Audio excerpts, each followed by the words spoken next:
The cold rain fell across downtown Charlotte like a warning nobody understood yet. Reporters crowded a grey plaza, cameras pointed toward a luxury sedan worth more than most families would earn in years. Standing beside it was Harrison Caldwell, a powerful billionaire executive whose name opened doors across the city. 3 feet away stood a small African-American boy named Malik Bennett. He was only 9 years old. His hoodie was soaked. His backpack was patched with old tape. His shoes were too small. He had not touched the car. He had not broken any rule. Yet the billionaire glared at him with open disgust. Then something happened that nobody present would ever forget. The frightened boy looked up and spoke a single name, a private family name, a name that should have been impossible for him to know. In an instant, the billionaire's face lost all color. His knees struck the wet pavement. The crowd fell silent. Nobody understood how a poor child and one of the richest men in North Carolina could possibly be connected. The truth began with a peanut butter sandwich, a rainy afternoon, and one simple act of kindness. 2 weeks earlier, Malik walked home from Carver Elementary the same way he always did. He kept his head down and counted cracks in the sidewalk. The numbers helped quiet his thoughts. They distracted him from worrying about bills, rent, and whether the apartment lights would still be working when he arrived home. Malik was small for his age. His mother often joked that his heart grew faster than the rest of him. Inside his worn backpack sat a math worksheet, a chewed pencil, a library book he had already read several times, and a peanut butter sandwich wrapped carefully in a folded napkin. He always saved the sandwich for later. Some days it was the only food he could count on after school. The sky darkened as he walked. A cold drizzle drifted through the streets. The wind slipped through his thin hoodie and settled into his bones. He pulled the hood tighter and continued toward home. The neighborhood looked tired. Empty storefronts lined the road. Faded signs hung crooked above closed businesses. Cars splashed through puddles without slowing. Most people hurried forward without looking around. Everyone seemed focused on their own problems. When Malik reached a covered bus stop near the intersection, he almost walked past it. He had passed that shelter hundreds of times before. Nothing about it usually demanded attention. A metal bench sat beneath scratched plexiglass walls. An old advertisement peeled from one corner. Rain tapped softly against the roof overhead. Yet something felt different that afternoon. A woman sat alone on the bench. She appeared elderly, perhaps in her 70s. A cream-colored coat covered her shoulders, though it was already soaked from the rain. One pearl earring remained in place. The other was missing. Grey hair framed her face in uneven strands. Her hands rested quietly in her lap, but they trembled constantly. Her eyes stared into the distance without focusing on anything around her. Several people passed by without stopping. A businesswoman hurried through the rain while staring at her phone. A teenager wearing headphones barely glanced toward the shelter. A delivery rider sped past without slowing. Nobody noticed the woman. Nobody except Malik. Something about her expression reminded him of his grandmother during her final year. He remembered the confusion in her eyes. He remembered how she sometimes forgot names, places, and even faces she loved.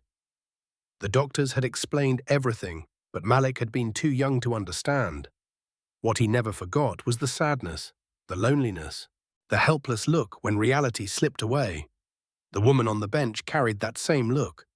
Malik hesitated for several seconds. Rainwater dripped from his sleeves.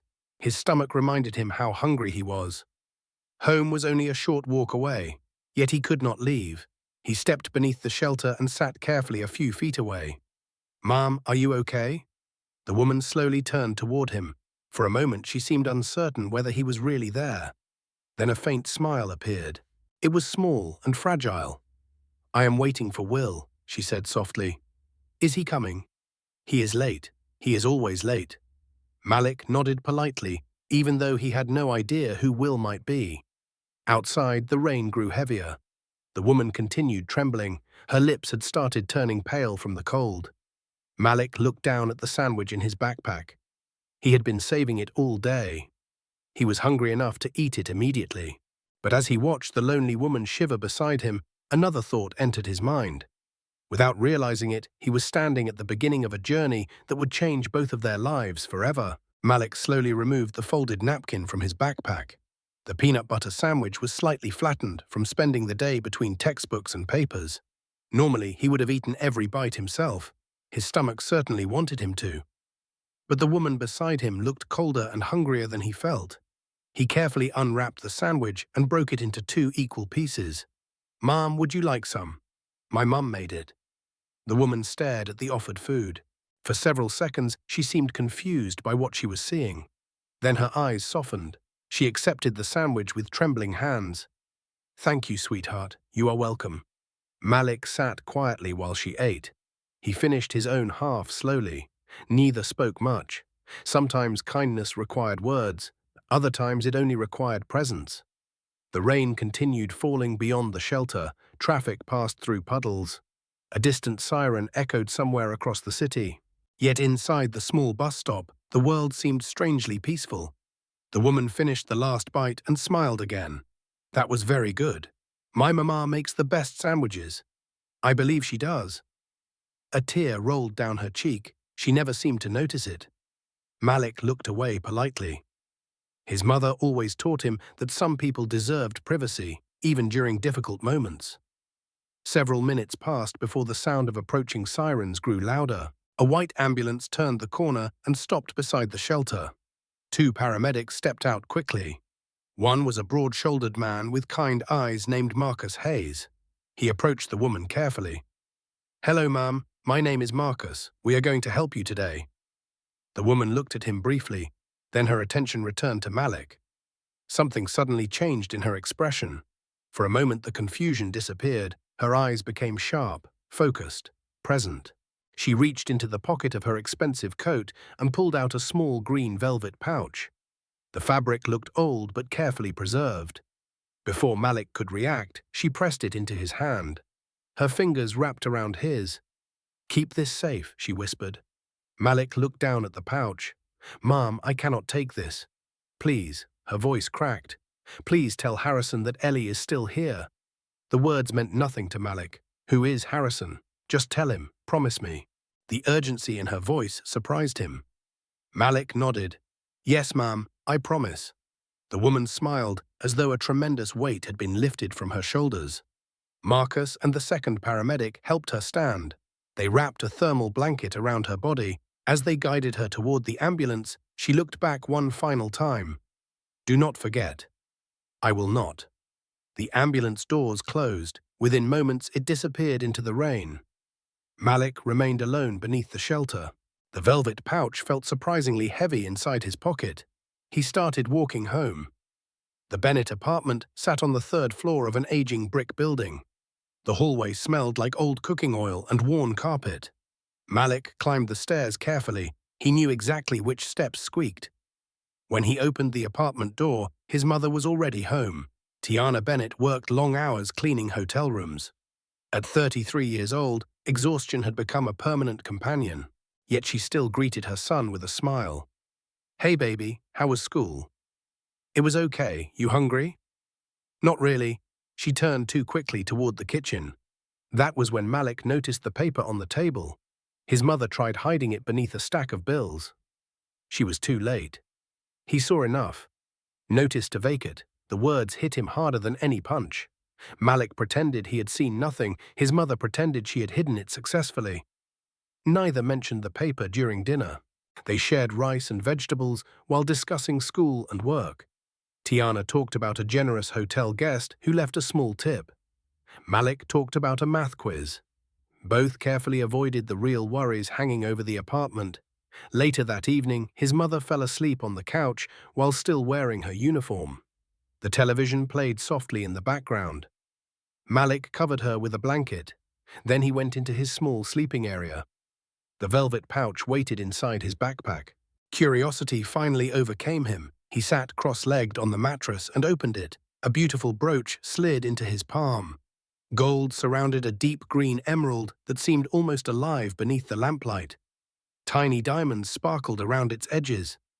Malik had never held anything so valuable. He turned it over. An inscription appeared on the back. "For Ellie, my brave girl." The date beneath it was decades old. Ellie. The old woman had said Ellie. Ellie is still here. Malik stared at the brooch for a long time.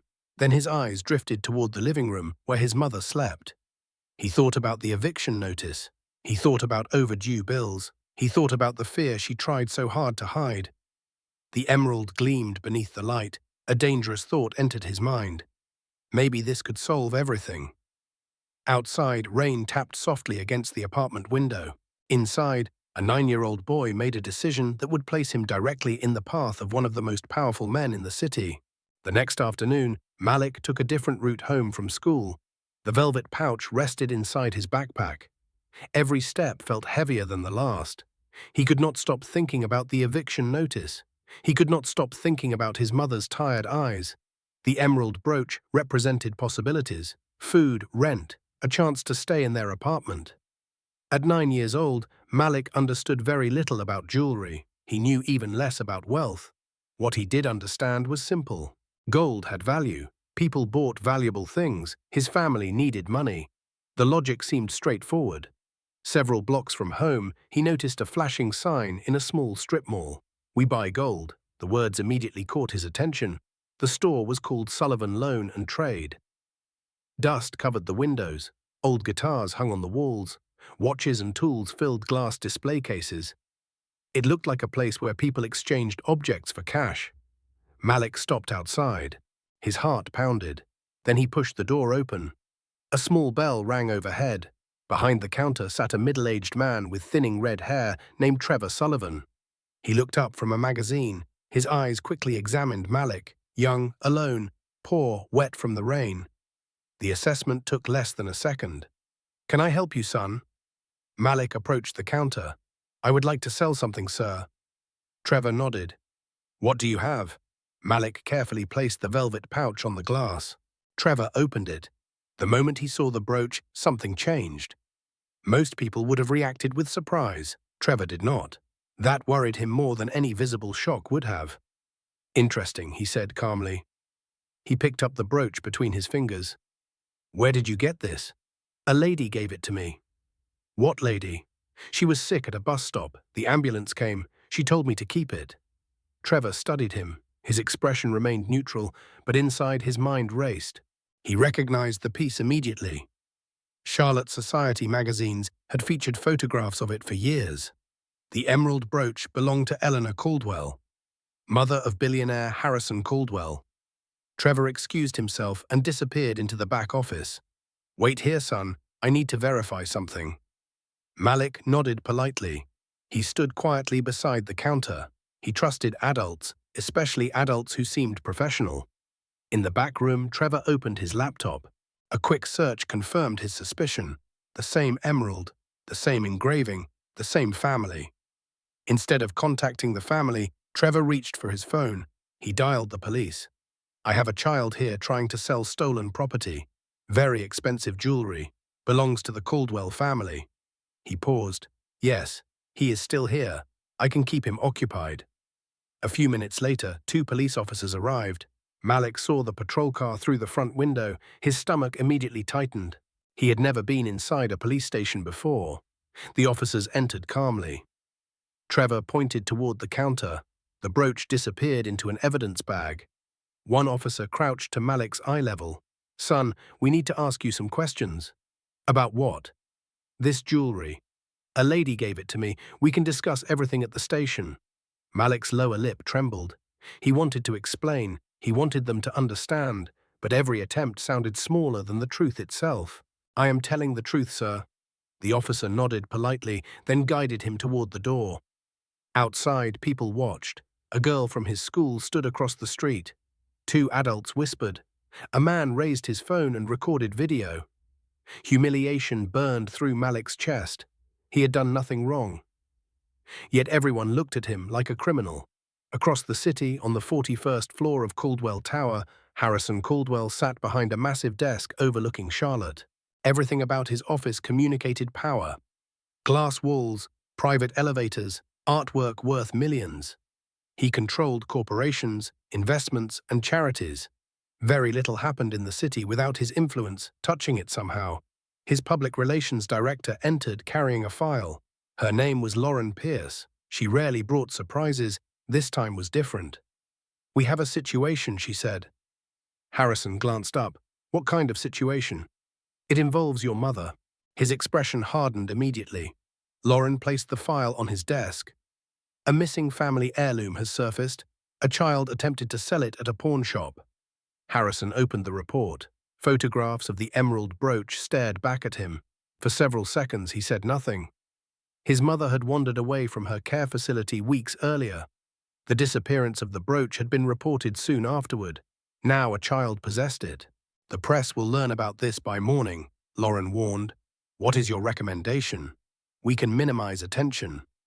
Quiet resolution. Harrison stared out the window. Thoughts of his mother always carried pain. Watching dementia slowly erase her memories had become unbearable. Eventually he visited less often, then hardly at all. Now guilt lived beneath every thought of her. His jaw tightened. Prosecute, he said. Lauren blinked. Are you certain? Absolutely. He closed the file. If someone stole from my family, there must be consequences, even if the suspect is a child. Lauren nodded. Understood. She left the office. Miles away, Malik sat alone inside a police interview room. His feet barely reached the floor. Fear settled heavily inside him. Then the door suddenly burst open. His mother rushed into the room. Tiana crossed the distance in seconds. She wrapped both arms around her son. Her hotel uniform was still wrinkled from work. Her breathing was uneven, but her voice remained steady.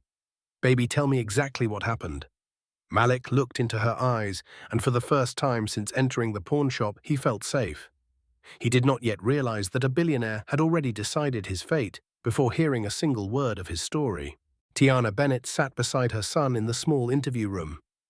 Her hand never left his shoulder. Fear lived behind her eyes, but determination stood in front of it. She had spent years fighting poverty, exhaustion, and disappointment. Nobody was going to make her abandon her child. Malik explained everything from the beginning. The rain, the bus stop, the elderly woman, the sandwich, the velvet pouch, the strange message. Tell Harrison that Ellie is still here. He repeated every detail exactly as it happened. Tiana listened carefully. Not once did she interrupt. When he finished, she squeezed his hand. I believe you, baby. The certainty in her voice nearly made him cry. A moment later, another person entered the room. She wore a grey suit and carried a thick file folder under one arm. Her coffee looked several hours old. My name is Vanessa Reed, she said. I am your attorney. Malik looked surprised. I have a lawyer. You do now. Vanessa smiled gently. She sat across from them and opened the file. Unlike many people who had already formed opinions, Vanessa actually wanted answers. She had reviewed dozens of cases that week, most blended together. This one stood apart. The reason was simple. Malik's written statement. The boy had drawn a map. Not a story. Not excuses. A map.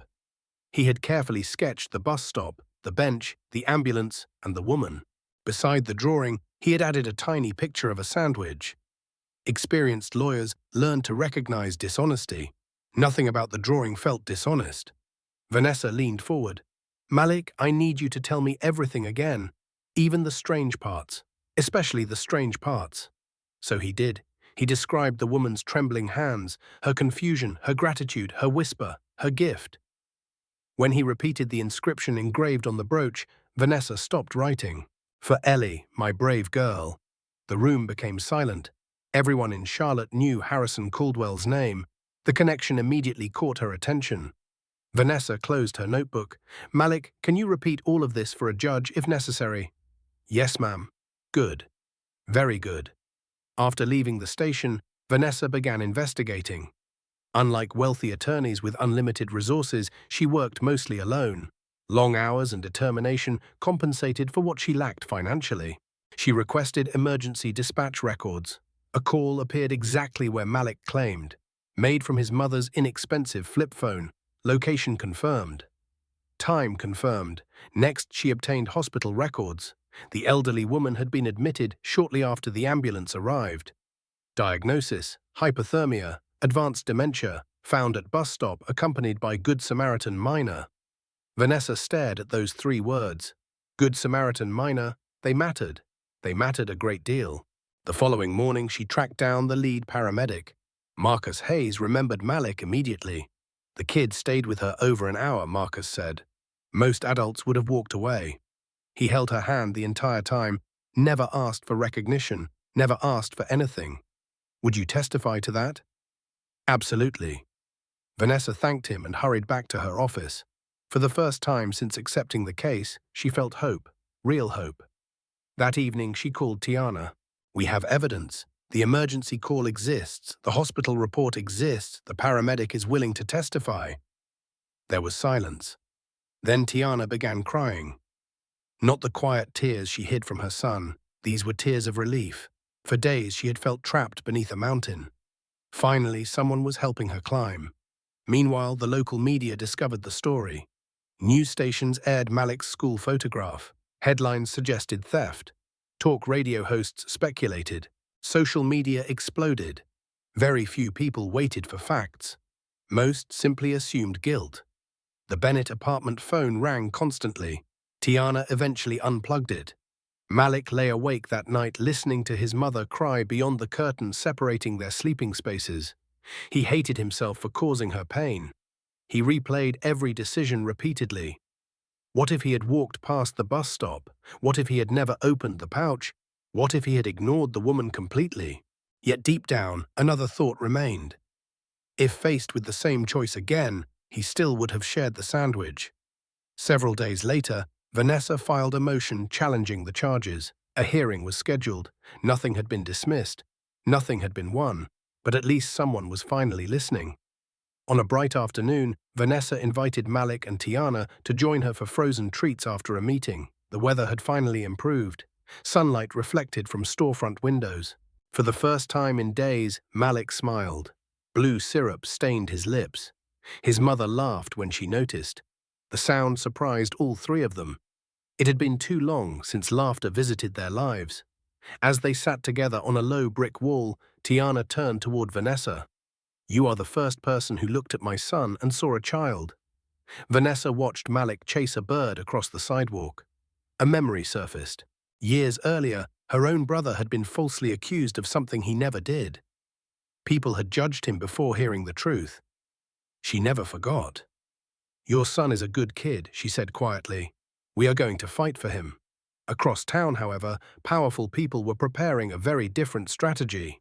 Inside Caldwell Tower, Harrison Caldwell had just approved a legal escalation that would transform a misunderstanding into a public war against a 9-year-old boy.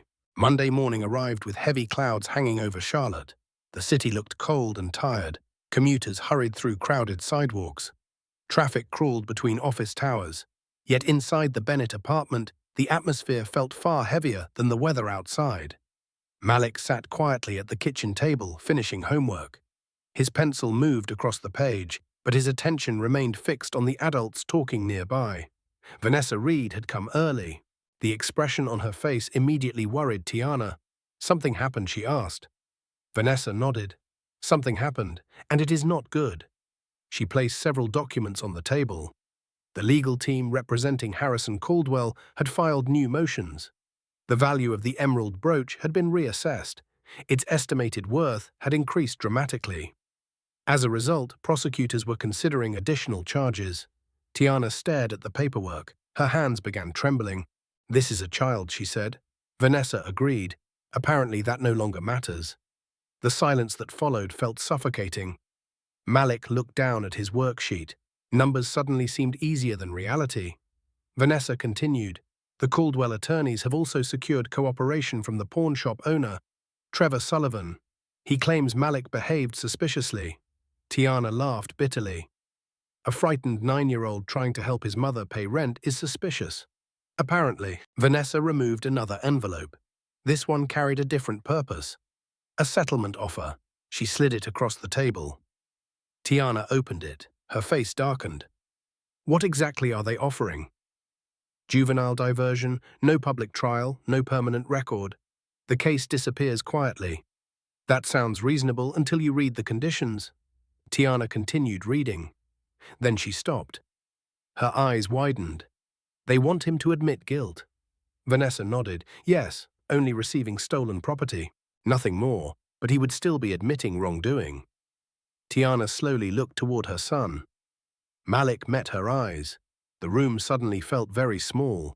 "Baby," she said softly, "do you understand what this paper means?" "I think so. Tell me. It means I can go home.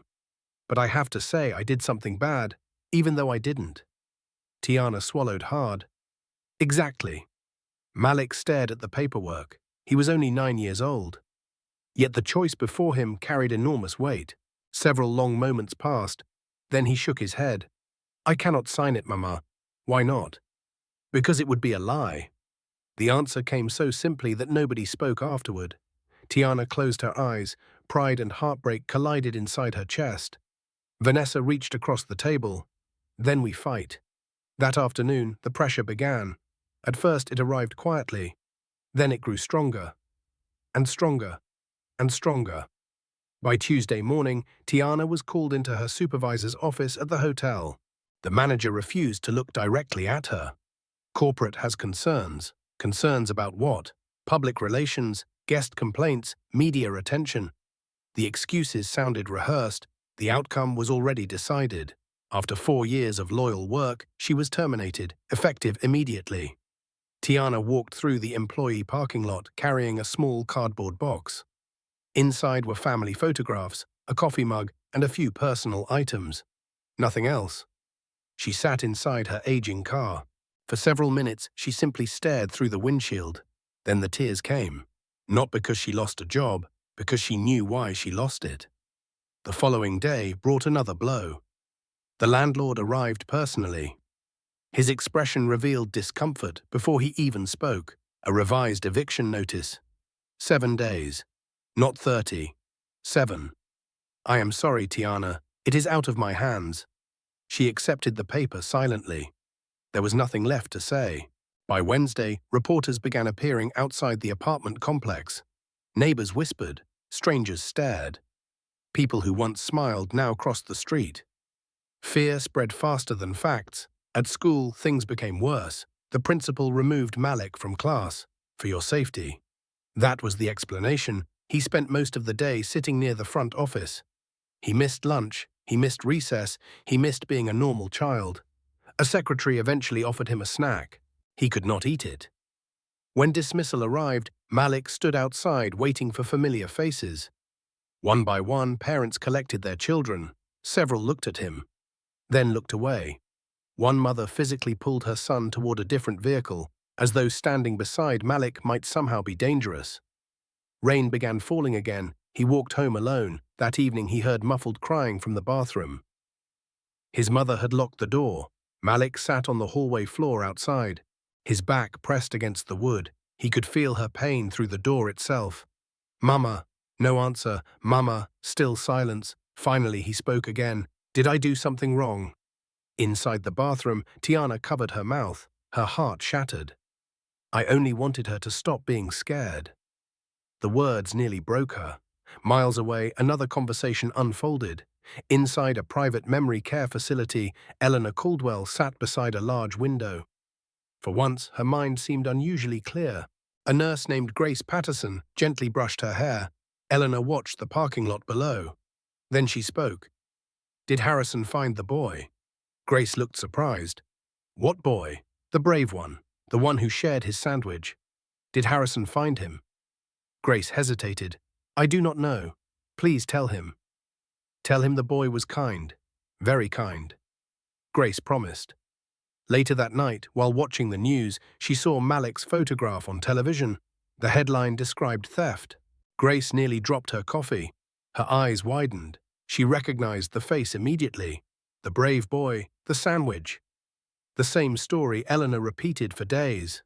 Suddenly, everything connected.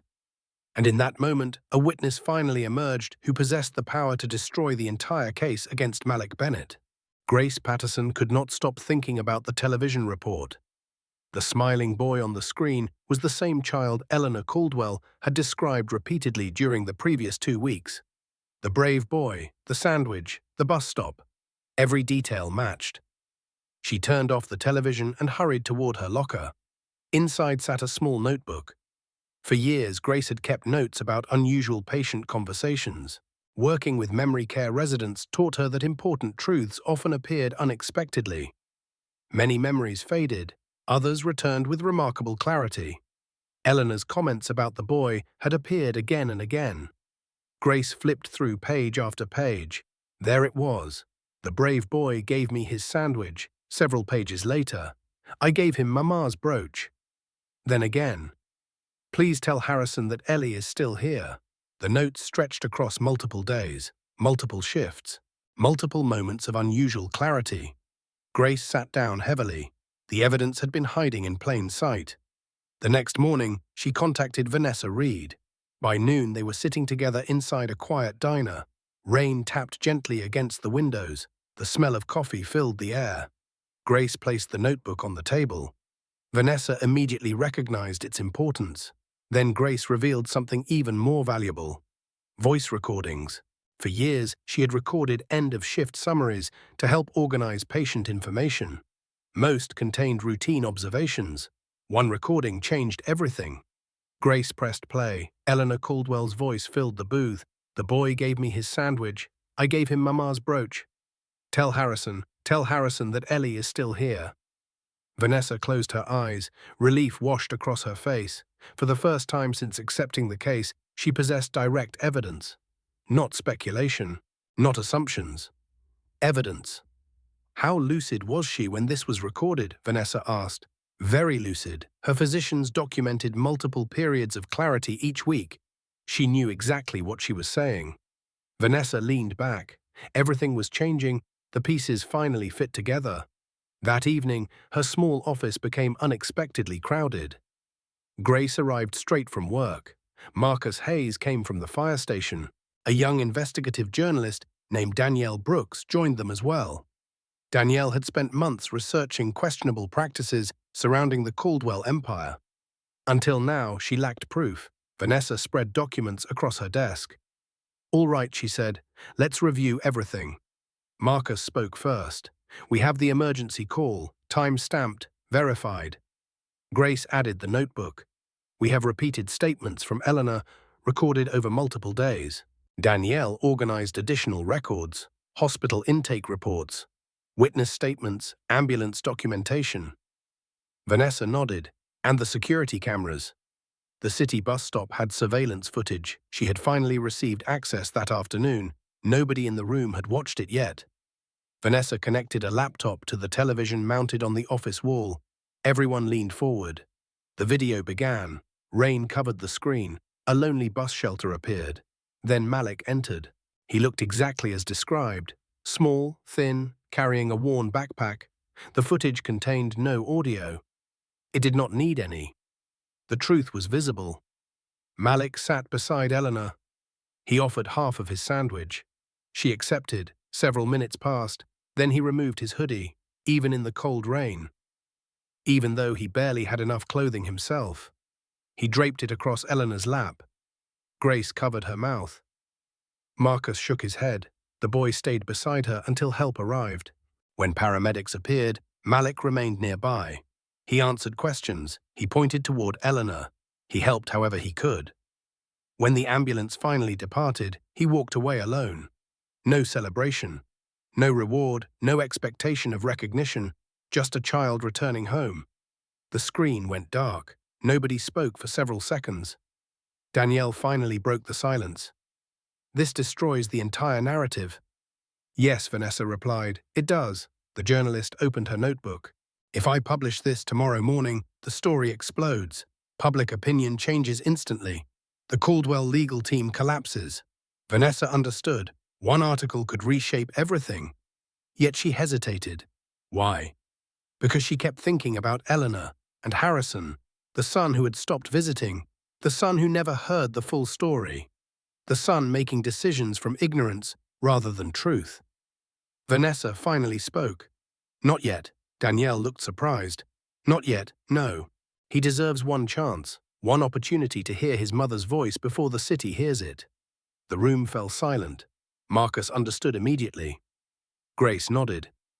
Danielle sighed. You are kinder than most people. Maybe Vanessa replied, or maybe I want him to live with the choice if he refuses. The next morning, Requests were sent to Caldwell Tower. Meeting requests, urgent requests, private requests. Each one was rejected.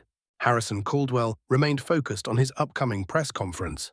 His attorneys were confident. His advisors were prepared. His public relations team had crafted statements. Everything appeared under control. Then Danielle Brooks sent a final email. Attached were transcripts, recordings, witness statements, and a simple message. Respond before 9 o'clock, or the truth becomes public. Several floors above the city, Harrison's communications director opened the email. Within seconds, the color drained from her face. She immediately stood, gathered the documents, and marched directly toward the billionaire's office. For the first time since the controversy began, someone inside Caldwell Tower finally understood that the wrong child had been standing trial all along. The morning sky above Charlotte was dark with rain clouds. Wind pushed cold mist between the buildings. Reporters gathered outside Caldwell Tower hours before the scheduled press conference. Cameras lined the sidewalks. Satellite trucks crowded the streets. Inside the tower, Harrison Caldwell reviewed a prepared speech.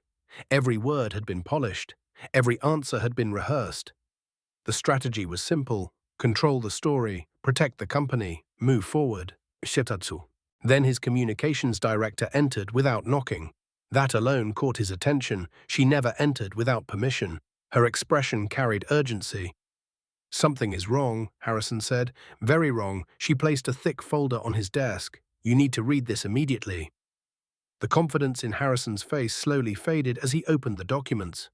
Witness statements, medical records, emergency reports, recorded testimony. Then he reached the transcript.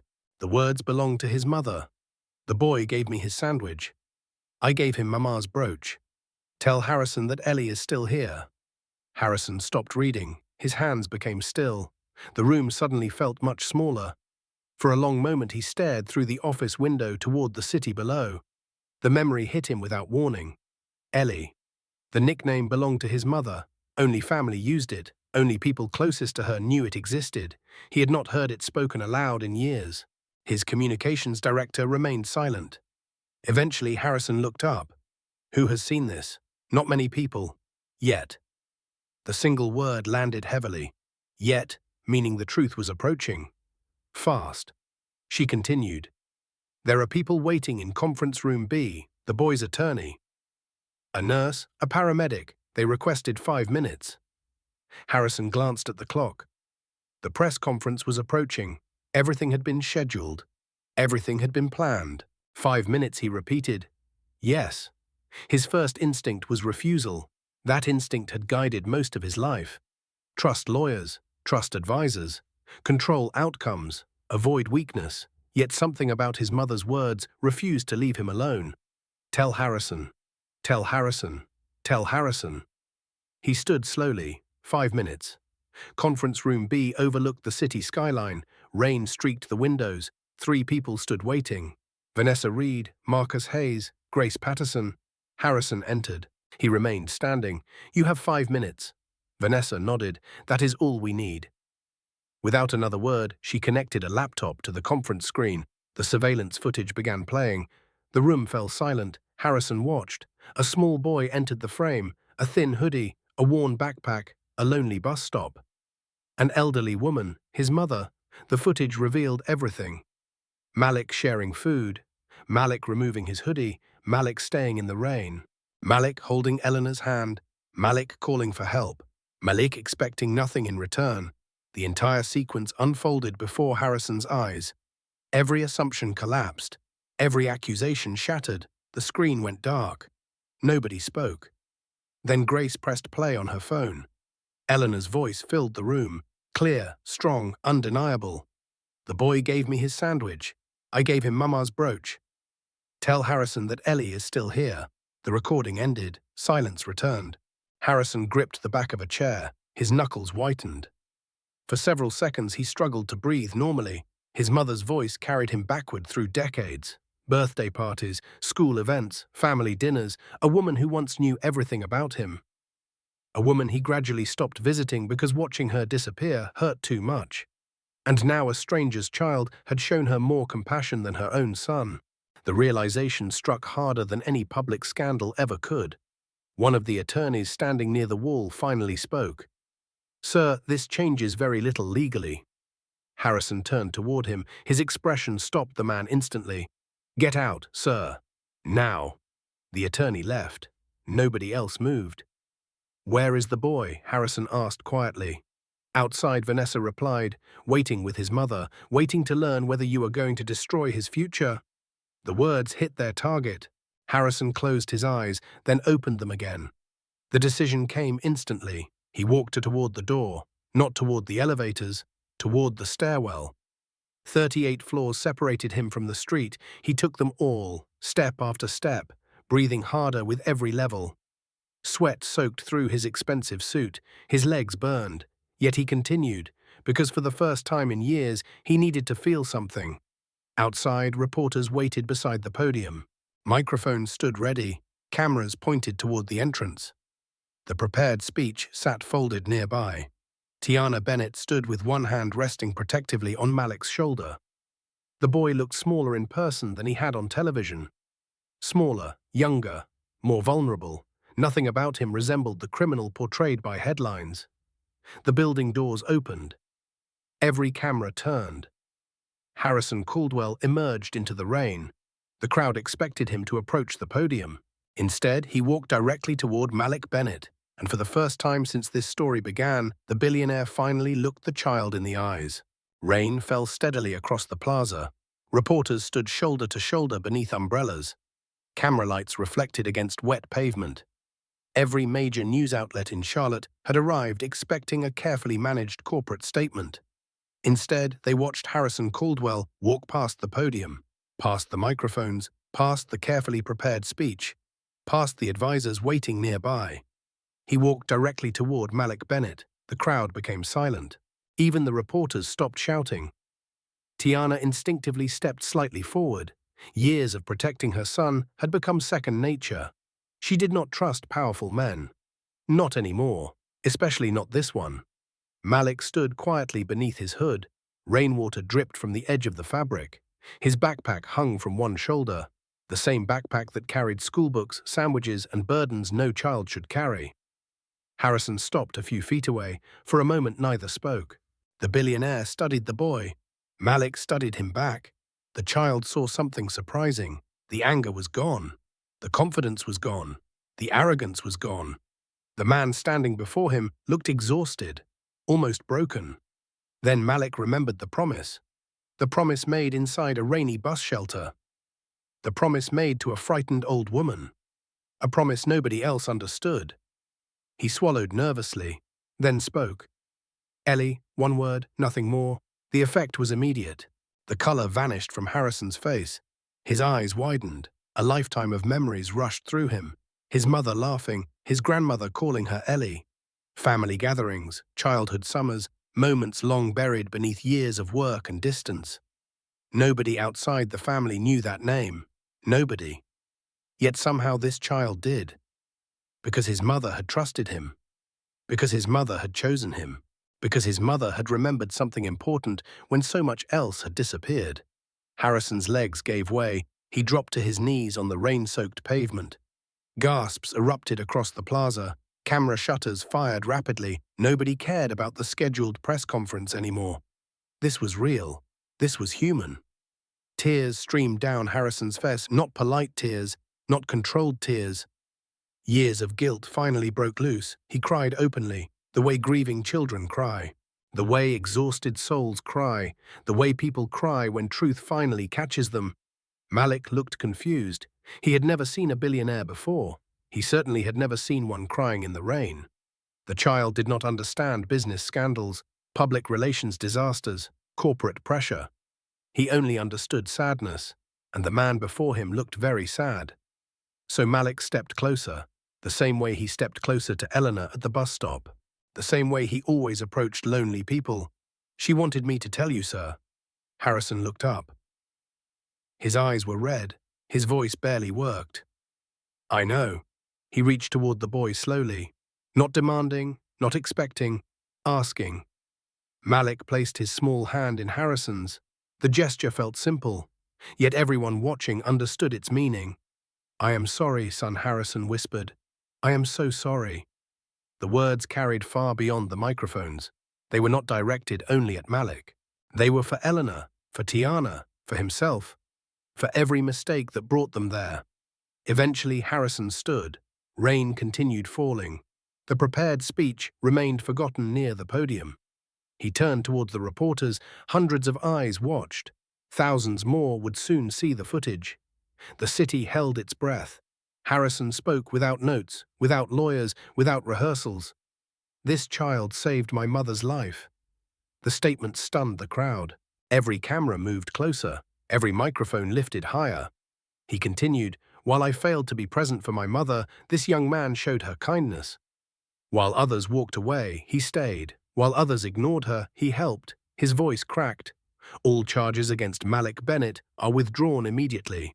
Applause began somewhere in the crowd, then spread. More announcements followed. Legal expenses would be covered, lost wages reimbursed. Independent reviews launched. Investigations opened. The truth would finally be acknowledged. Yet one sentence mattered more than everything else. Harrison looked directly at Malik, then toward the cameras. "Real wealth is recognizing the value inside another person's heart." The plaza became silent again. The words settled over everyone present. Not because they sounded impressive, because they sounded honest. For the first time that morning, Tiana relaxed slightly, only slightly. Years of struggle could not disappear instantly. Trust required time, healing required more. Harrison turned toward her. Rain dripped from both of them. "May I shake your hand, ma'am?" The question surprised her. Powerful people usually took. They rarely asked. Tiana studied him carefully, then extended her hand. Their handshake lasted only seconds, yet it marked the end of one chapter. Across the plaza, reporters rushed to broadcast updates. News alerts exploded across phones. Headlines changed. Public opinion shifted. The narrative collapsed. The truth finally stood in daylight. But while cameras focused on the emotional scene, nobody noticed another figure watching from a distance. Inside a private room at Brookhaven Care Center, Eleanor Caldwell sat beside a television. For a brief moment, unusual clarity returned. She smiled softly at the screen, then whispered words that nobody else in the room understood. He remembered. And in that moment, a final secret connected to Eleanor's past was preparing to surface. The storm had passed by the following morning. Sunlight stretched across Charlotte for the first time in days. The city felt different, lighter, as if a heavy weight had finally been lifted. News stations replayed the footage continuously. The billionaire kneeling in the rain, the frightened child offering forgiveness, the public apology. Every channel carried the story. Every newspaper printed it. Public opinion changed almost overnight. People who once judged Malik now praised him. Neighbors who avoided the Bennett family suddenly smiled again. Strangers sent letters. Church groups delivered meals. Teachers offered support.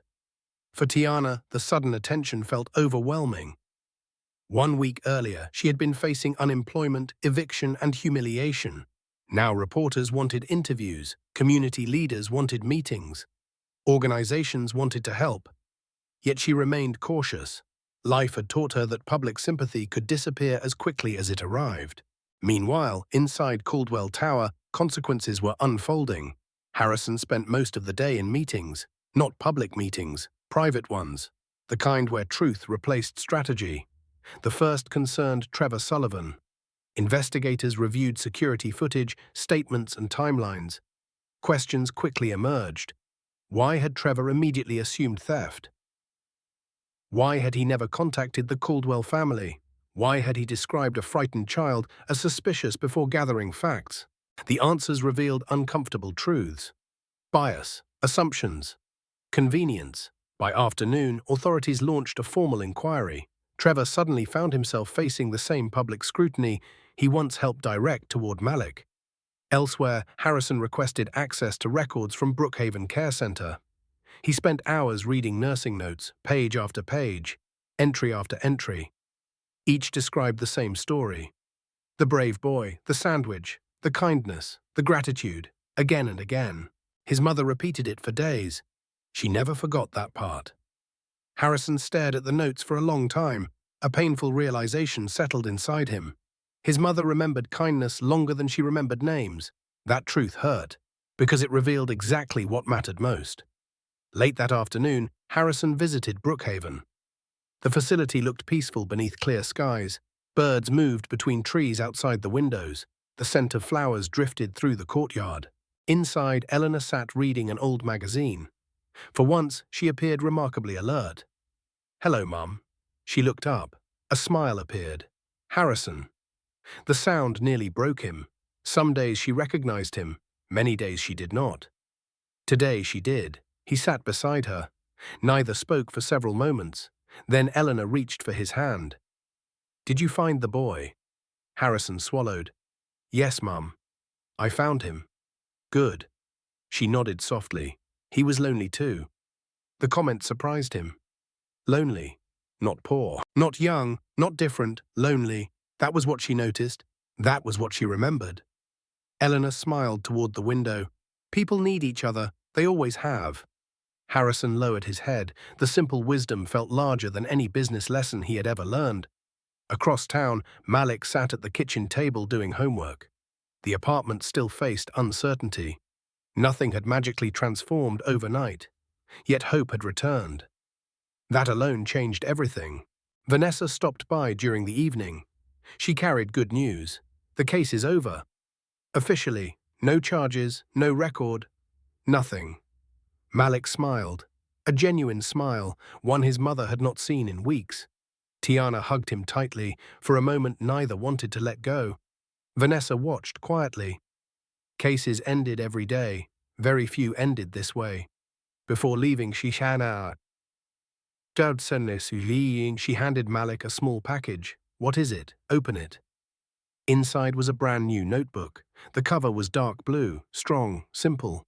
The first page contained a handwritten note. "Never stop telling the truth." Malik read it twice, then smiled again. That night, after everyone left, he sat near the apartment window. The city lights shimmered beyond the glass. His thoughts drifted back to the rainy bus stop, to Eleanor, to the sandwich, to the promise. One small decision had changed countless lives. He still found that difficult to understand.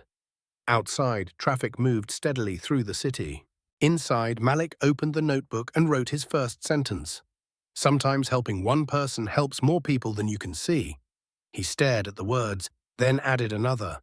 "My mama says kindness is never wasted." A gentle smile crossed his face.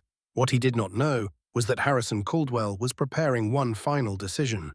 A decision that would permanently change the future of the Bennett family and ensure that Eleanor's legacy would live far beyond a single rainy afternoon. Spring arrived slowly across Charlotte.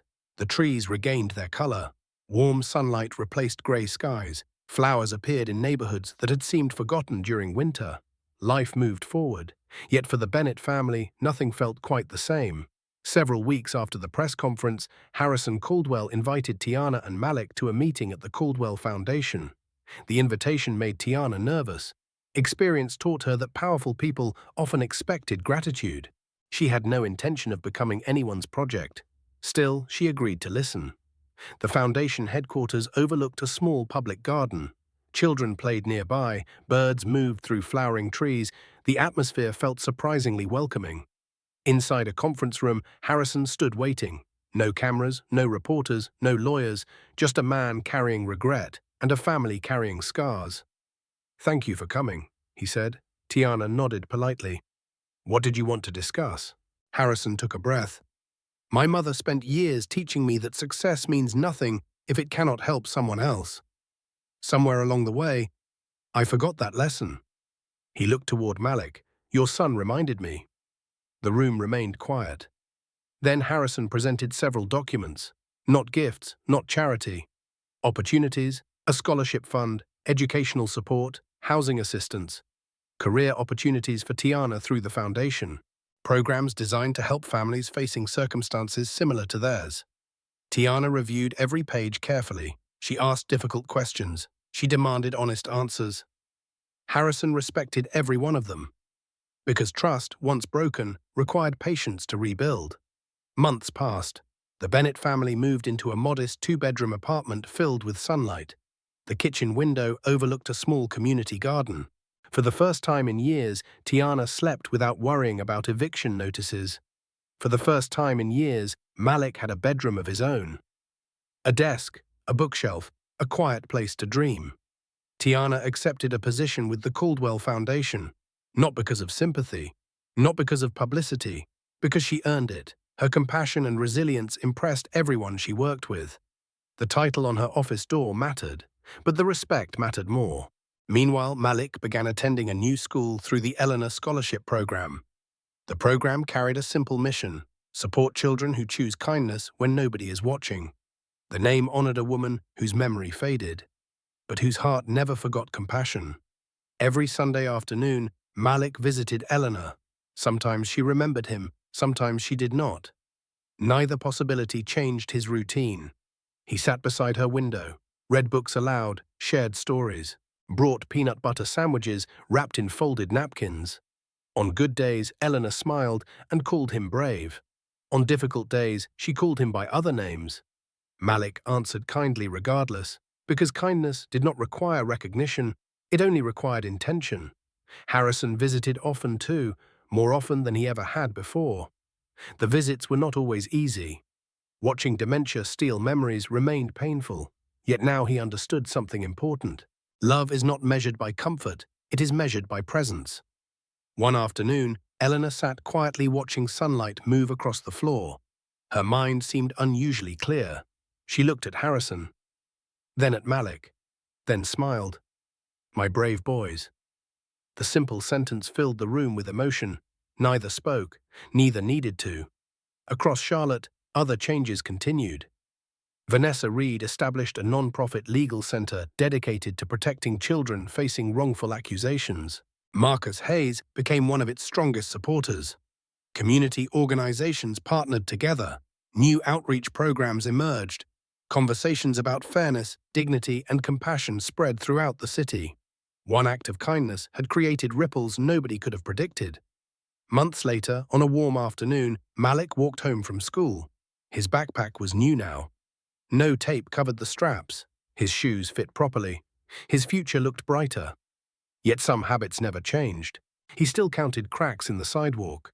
33, 34, 35. At 36, he noticed someone sitting alone at a bus stop. An elderly man, grey jacket, confused expression, empty hands. Malik slowed. The memory returned instantly. Rain, a sandwich, a promise, a life changed forever.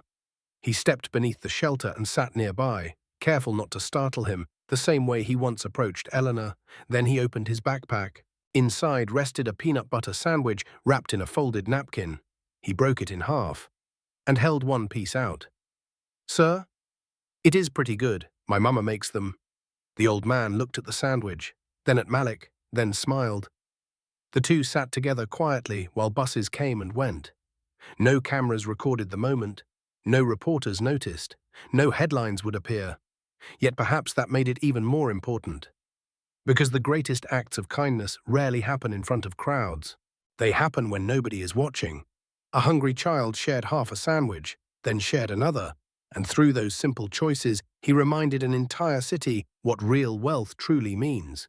Not money, not power, not influence, compassion, the kind that sees another human being, the kind that stops, the kind that stays, the kind that changes lives.